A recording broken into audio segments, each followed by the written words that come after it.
A few weeks ago, through a happy accident, we discovered that gelatin helped create the crispiest pork belly I've ever had. And ever since then, I've been wondering whether I could do the same to one of my favorite things to cook, the chicken. Now, one very important distinction. The pork belly is way more forgiving. We could cook it over 2 hours. It will never overcook. And we could take our time to baste the belly to form layers of crispy gelatin on top. With the chicken, the moment the breast meat goes above 67 degrees Celsius, that's goodbye good chicken. So we need a more delicate approach that will allow us to render the chicken fat, to form a layer of gelatin that would crisp up and to not overcook the chicken by a significant margin. So today, I thought we'll experiment by creating an extremely gelatinous chicken stock. Let it cool down to a solid state. We'll separate the skin from the flesh and pipe that beauty between the skin and the flesh, a la Peking Duck style, hoping that by the time we throw the whole thing in a very hot oven, there will be enough gelatin between the skin and the flesh to crisp up, allowing the skin itself to crisp up and preventing the chicken from steaming the skin. Whether that'll work or not, let's find out. So first, we create our extremely gelatinous stock. Saucepan, we have here 2 tablespoons of store-bought gelatin. This is beef gelatin, but there's no flavor. And to kill 2 birds with 1 stone, we're also going to add 0.6% of salt to the chicken's weight. The salt would A, season the bird, and B, break down the protein fibers into smaller amino acid strands, making the bird juicier. Dry brining, in essence. And to that, we're going to add a very gelatinous homemade chicken stock.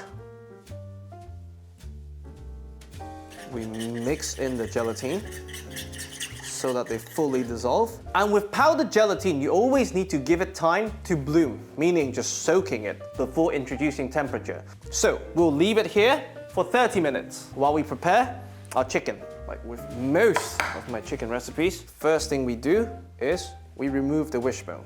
Now, once you've loosened the skin a bit, you can see this inversed V shape. What you want to do is you grab your paring knife and you cut inside the V with 2 very shallow incisions. Once that's done, you use the back of your knife, your paring knife, and you scrape until you reveal the wishbone. You run your fingers and you should be able to grab your whole bird with 2 fingers. That's the wishbone. And you just pull. Just be a bit careful that it might break in half so you don't cut yourself. Of course, the healthier the bird, the harder it is to remove the wishbone. Once that's done, you start running your finger between the skin and the flesh. Be a bit careful not to puncture the skin. I mean, given how gelatinous the content is, a tiny hole is okay, but I would still be on the safe side. Once you're fully in, I like to use either the back of a chopstick or the back of a spoon to help me go further. There's a tough bit in the middle between the 2 breasts that's very hard to go through. It's okay to leave it. It also helps the chicken maintain its shape. Given how much the pork belly stuck to the roasting tray, it's okay to not do the back on this occasion. So now, this bird is ready for stuffing. Once our stock turns into jelly. I'll see you then.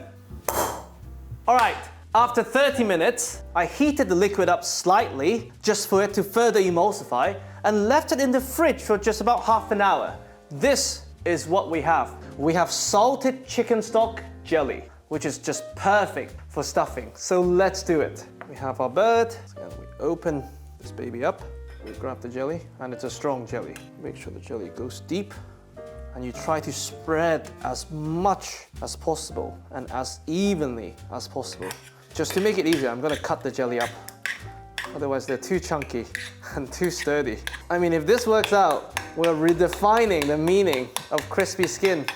I mean, we're turning this into a completely different beast. All the way to the legs. I almost want to find an optimal temperature for this to melt just enough to go everywhere, but not so liquidy that it will just come right back. Let's focus on the breast just to make sure this works. If it does, next time, we'll figure out a better way to reach the legs. I'm probably overdoing it. I don't want to wait 3 days and then realize I did not use enough gelatin. So if you think about it, it took 1 whole chicken to get that chicken broth. So this is technically chicken stuffed with chicken, the double chicken. Perfect. Everything in. We tuck in the wing, just for better shape, to prevent leakage. Further even out this beautiful jelly, which will also marinate our bird. Now this beauty will go in the fridge for 3 days. A, for the gelatin to solidify, of course, but B, and most importantly, for the salt to do its magic, to dry brine the bird. And C, for the fridge to do its magic, to dry the skin as much as possible. So if this method actually works, the skin will be as crispy as it can be. I'll see you in 3 days.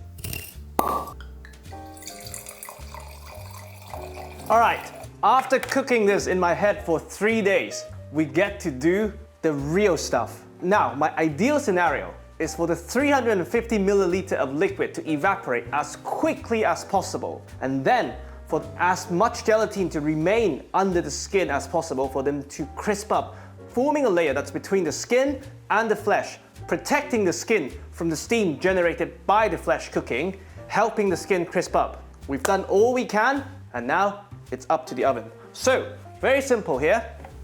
We have a tray that's lined with tin foil, just because from experience, I know this thing will become very sticky. We have a V-rack, not because it's good for roasting, but again, just to make sure we don't lose the bottom half of the chicken because it's sticking.